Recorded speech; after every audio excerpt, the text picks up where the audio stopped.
All right. This is a case of I told you so. But Anthony Joshua has been ordered to fight Pulev, and they've got to come up with a negotiation. They got to come to an agreement prior to January 31st. And so the fight more than likely is going to happen. And I bet you that he's going to wind up dropping that WBO belt.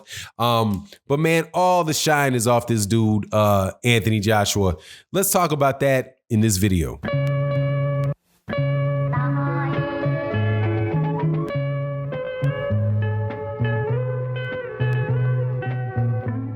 All right, welcome back to the channel, subscribers. If you are not subscribed, please subscribe, hit the bell icon so you can be notified of when we release more videos.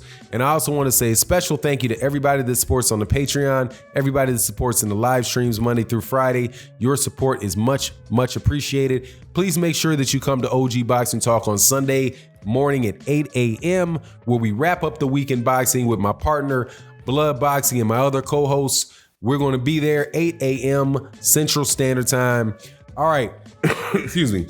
Anthony Joshua has been ordered to fight Kubrat Pulev for the second time. If you don't recall, this was originally supposed to happen as I do believe it was the first fight after Anthony Joshua had beaten Vladimir Klitschko. You know, he was newly minted UK boxing superstar. But Pulev was like, nah, you're trying to pull something over on me. You're not giving me any time to prepare for this fight. No, I'm not going to fight Anthony Joshua on 8 weeks notice, right? If you guys didn't recall, that is another, it's kind of a nice little trick that people like to play on contenders, you know, where you don't necessarily give them their full notice and the time frame in which they need to fight. So Pulev said, look, man, I need a full 12 weeks training camp.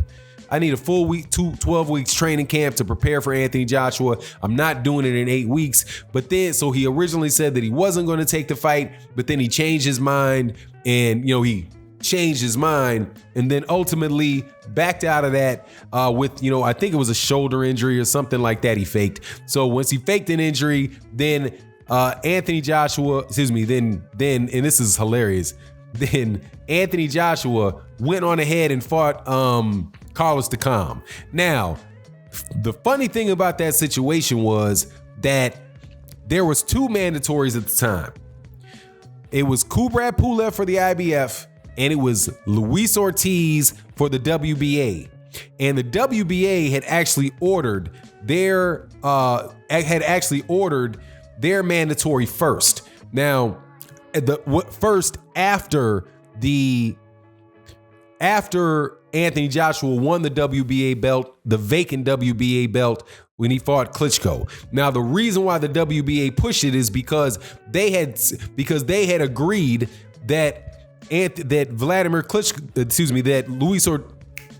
Joshua would fight Luis Ortiz, because Luis Ortiz was the number one contender. It was not Vladimir Klitschko. So, but in order for everybody to make a lot of money, Luis Ortiz agreed to step aside, provided he got the next fight.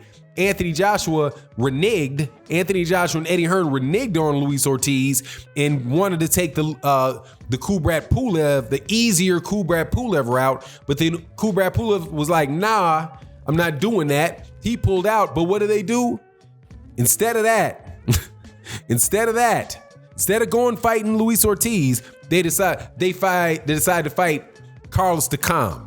And in fighting Carlos Takam was the first time that you really saw a big old dent in the armor of Anthony Joshua when they completely manufactured a knockout for him in the 11th round. The very first time Carlos Takam looked like he got wobbled at all, referee runs in there and stops the fight. So fast forward though 2 years, and Kubrat Pulev is more than happy to jump in there after Kubrat Pulev has seen that all of the shine has been knocked off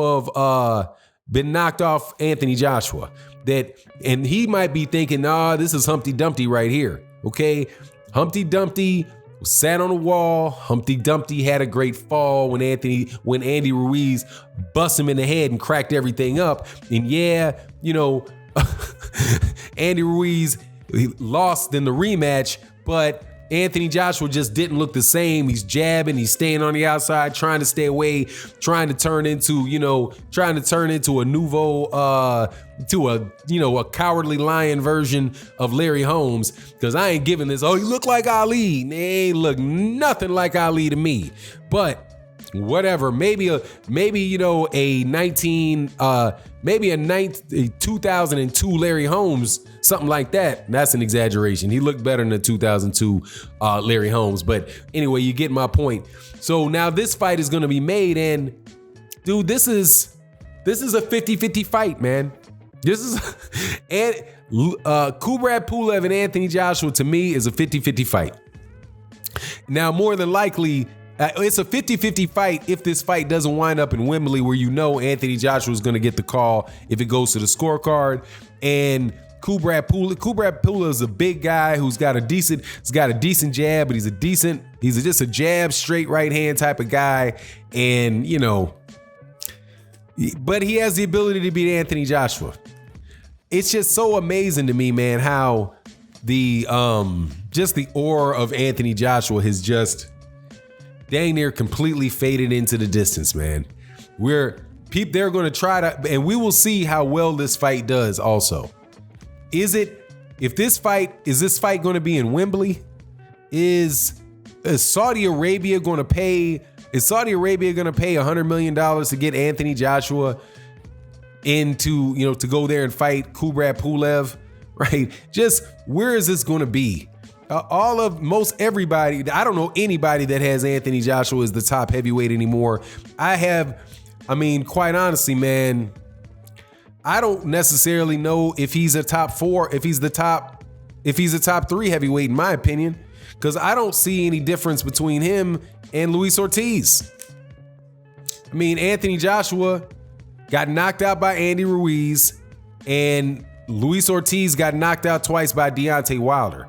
But at least Luis Ortiz got knocked out by Deontay Wilder. He didn't get knocked out by Andy Ruiz. And he's not running around scared and in the rematch, moving all around the place, scared half to death, jabbing on the outside and holding and all that stuff against Andy Ruiz.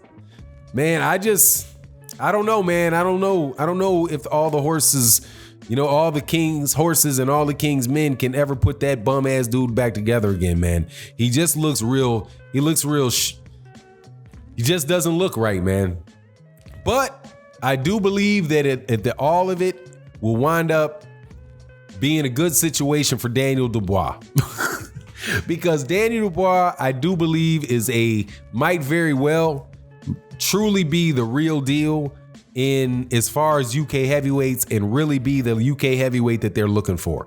Now, I wouldn't say this in front of Blood Boxing, because that would mean like I'm acting like Blood Boxing knows what he's talking about, and I refuse to do that. But Danny Dubois might be the one that really can take advantage of what was set up by Eddie Hearn for Anthony Joshua. Anthony Joshua is he's just not the real. He's a very, very good fighter.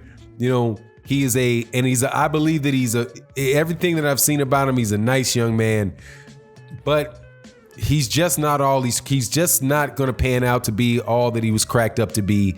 And I don't think that they're going to be able to put that dude back together again. Fighting Kubrat Pulev is, number one, going to be just a very unspectacular affair. It's going to be an unspectacular affair. It's not something that's going to generate any real interest for anybody in the sporting world outside of really diehard Anthony Joshua fans.